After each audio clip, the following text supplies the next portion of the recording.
Welcome back. So the story of Adam and Eve is probably one of the most well-known origin stories, right? Foundational for so many traditions. Absolutely. It's deeply woven into our cultural fabric. But what if the way we usually think about it isn't quite the whole picture? Today, we're doing a deep dive that might just fundamentally reframe that ancient story for you. We're going to explore something called the Odam-Tilly theory. Right.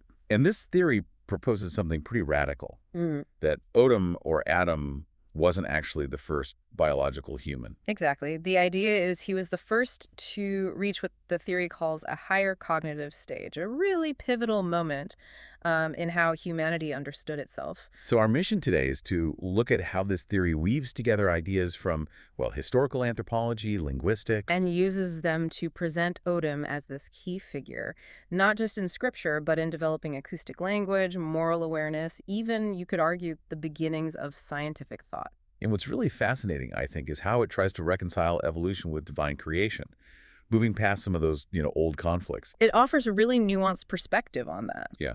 And this isn't just us speculating. We're basing this discussion on a really interesting article called Odam, the Turkic Genesis of Language and Morality, and its academic reinterpretation. That's the lens we're using today. A very specific and quite thought-provoking lens. So let's start unpacking this. When we typically think of Adam, it's Adam the first man, the biological start. How does Odam-Tilly shift that? It shifts it significantly. The theory basically says, look, Odam and Eve weren't the first biological humans walking the earth. Okay. Instead, they were the first to enter this higher cognitive state, pioneers in realizing themselves, developing acoustic language, and really cultivating a moral awareness that started shaping social rules. So it's about a jump in consciousness, not just like the start of the species. Precisely, a cognitive and moral breakthrough. Which then reframes Odam's role. He's not just the first human, he's the first prophet. Yes. In this view, his primary role is as a guide. He wasn't simply biologically first, he was the first to actively teach others, using structured moral guidance. Guidance based on what, exactly? Based on, well, an understanding of God's existence, humanity's place. It was about leading existing human communities towards this new level of understanding. So he's a guide for people already around, not the single father of everyone biologically. What does that imply for the bigger picture? Well, it challenges those neat, sometimes rigid boxes we put things in evolution or religion. Right. Instead, Odam becomes this major milestone in our, let's say, intellectual and moral evolution, a profound shift in how humans experience the world and themselves. This naturally brings us to evolution itself. And that common misconception, the "we evolved from monkeys" line. Oh, yes, that one persists. And it's really a misrepresentation, not what evolutionary science actually concludes. How does the Odam-Tilly framework address that? It clarifies it quite nicely, actually. It emphasizes that humanity's evolutionary path is its own distinct branch. Yes, we share common ancestors way back with primates. But not a direct line from today's monkeys. Exactly. It was a parallel journey with our own unique developments, anatomical, cognitive, cultural. And understanding evolution that way as a separate branch allows this theory to highlight something else. Not a biological species jump, but this moment of consciousness leap. That's the core idea. A shift from purely instinct-driven life to reflective thought, moral reasoning, using symbols. Yes, Yeah. all of that. It marks the start of a qualitatively different phase of human existence. An awakening, you might say. And central to that awakening is language, specifically acoustic language. The theory talks about a pre-acoustic stage, right? Before Odam. That's right. It suggests early humans communicated effectively using signs, gestures, posture, facial expressions, quite rich in its own way. But limited. Very limited in certain respects. It was deeply tied to the immediate time and place. You couldn't easily convey abstract ideas like divinity or complex social laws that applied tomorrow, not just right now. It lacked that depth. Okay, so that sets the stage for Odam's contribution. His prophetic genius, as the theory puts it. Exactly. He's seen as pivotal in developing and, importantly, standardizing the first system of acoustic language, spoken words. Wow. And the impact of that. Transformative. Suddenly, memory could travel. Laws, stories, beliefs, they could be passed down accurately across generations, unbound from the immediate present. It creates a whole new mental space, doesn't it, for thinking about yourself, about spiritual ideas. A completely new cognitive landscape. Imagine the explosion of possibilities that unlocked. And the name of the theory itself, Odam-Tilly. That connects to Turkic languages. It does, very directly. In many Turkic languages spoken across a vast area, the word odom still means human today. Human. Well, not just biological human, it carries connotations of being a moral and conscious human. The word itself seems to echo that ancient shift. That's fascinating. So while most languages have a word for human, the Turkic tradition holds on to this specific link between the prophet's name and the concept of a moral person. It seems uniquely preserved there, yes. It's more than just a noun, it acts like a moral category. How so? Well, in Turkic cultures, if you call someone a true odom, you're saying they have integrity, wisdom, compassion. It's a high compliment about their character. So it's like an embedded cultural code within the language itself. Pretty much. It functions internally that way.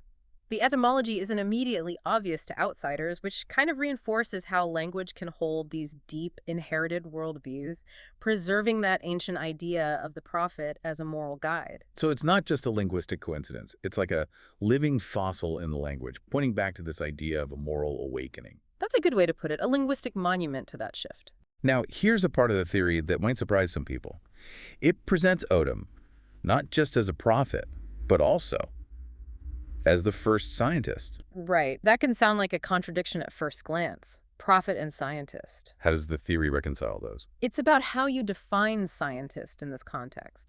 Odom is seen as a proto-scientist because he systematically observed the natural world. Like a scientist gathering data. In a sense, yes. And from those observations, he drew conclusions about life, about how things worked, and crucially, about the creator behind it all. And his prophetic role came from that, teaching based on those conclusions. Exactly. The observation led to understanding, which led to moral and practical guidance for the community. It's presented as a continuous process. The source material uses a great analogy for this. It says Odom's data was the world, his lab was society. And his publication was oral tradition, spoken teachings. Which, when you think about it, was the earliest form of sharing knowledge, scientific and moral, all rolled into one. An incredible undertaking. It really puts his role into perspective, a pioneer in codifying understanding and behavior. And this connects to the idea of universal truths. How does that work? The theory suggests that all genuine scientific discovery, ultimately, taps into the same universal truths embedded in creation by God. Even if the scientist doesn't believe in God. Yes. From this perspective, whether it's studying the Quran or studying the Book of Nature, if understood correctly, both point towards the existence of God. It implies all true knowledge, religious or scientific, shares the same divine source. Okay, let's try and pull this timeline together based on the Odom-Tilly framework. How does it map out human realization? Okay, so first you have the pre-Odom period. Biological humans exist. They communicate mainly with gestures, signs, body language. Spiritual thought is there perhaps, but limited, maybe fragmented. Got it. Then comes the big shift, Odom's emergence. Right, this is the moment. The first structured acoustic language develops. The first conscious moral codes are established. There's an explicit recognition of God as creator. And Odom steps into that leadership role, the prophet scientist guiding people. Leading them towards this higher consciousness. Exactly. And then after that, you get the post-Odom civilizational growth. Where language diversifies, morality gets codified into different cultures. Yes. And crucially, within that diversification, the Turkic heritage, according to the theory, holds on to that original term Odom with its specific moral meaning. It acts as a sort of linguistic marker tracing back to that original leap. So wrapping this all up, what's the main takeaway here? Odom's legacy in this view. It's not about being biologically first. No, it's about being the first complete human in the moral, linguistic, self-aware, prophetic sense.